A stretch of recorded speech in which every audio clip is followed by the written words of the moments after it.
కళాభారతిలో చిత్రలహరి పేరుతో నేపథ్య గాయని చిత్ర జన్మదిన వేడుకలను చేపట్టారు. కరీంనగర్ కళాభారతిలో చిత్రలహరి పేరుతో నేపథ్య గాయని చిత్ర జన్మదిన వేడుకలను అత్యంత ఘనంగా నిర్వహించారు. ఈ వేడుకలు గోగుల ప్రసాద్ ఫ్రెండ్స్ గ్రూప్ ఆధ్వర్యంలో చిత్ర గీతాలను ఆలపించారు. అనంతరం కేక్ కట్ చేసి శుభాకాంక్షలు తెలియజేశారు. ఈ కార్యక్రమంలో పాల్గొన్న నేపథ్య గాయకులు చిలవేరు శ్రీధర్, బొజ్జల రేవతి, గాజుల ప్రీతి, గజ్జల శ్రీకాంత్ ఆలపించిన గేయాలు శ్రోతలను ఆకట్టుకున్నాయి. ఈరోజు కరీంనగర్లో చిత్ర గారి జన్మదిన సందర్భంగా కరీంనగర్లోని కొంతమంది కళాకారులందరం కలిసి వారి కార్యక్రమం చేయడం జరుగుతుంది.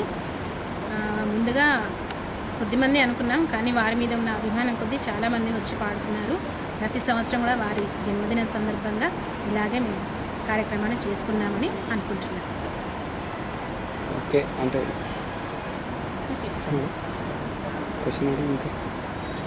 అంటే ఎవ్రీ ఇయర్ జరుపుతున్నారా? ఇట్లా ఎవ్రీ ఇయర్ అంటే ఇది మొదటి సంవత్సరం, కానీ తర్వాత ప్రతి సంవత్సరం జరుపుకుందామని మేమందరం కొంతమంది కలిసి ఈ కార్యక్రమంలో ఎక్కడ నుండి పాల్గొంటున్నాం? ఎంతమంది పాల్గొంటున్నాం?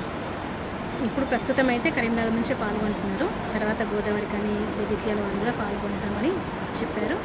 దీనికోసమని ప్రతి సంవత్సరం కూడా చేద్దామని అనుకుంటున్నాను. ఓకే, పేరు మేడం? బొజ్జా రేవతి, కరీంనగర్.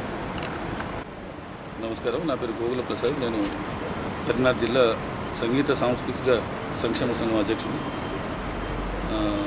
ఈరోజు చిత్రగారి పుట్టినరోజు సందర్భంగా కొంతమంది మిత్రులు కలిసి స్థానిక కళాభారతిలో చిత్రగారి పుట్టినరోజు సందర్భంగా వారి గీతాలను ఆలపించే కార్యక్రమాన్ని ఇక్కడ ఏర్పాటు చేయనైంది. చాలామంది కళాకారులు, గాయకులు, శ్రోతలు చాలామంది ఈ కార్యక్రమానికి ఇచ్చేసి కార్యక్రమాన్ని విజయవంతం చేశారు. కార్యక్రమంలో ఇంకా చాలామంది కూడా పెద్దవాళ్ళు కూడా పాల్గొన్నారు. అందరికీ ధన్యవాదాలు, కృతజ్ఞతలు. Thank you.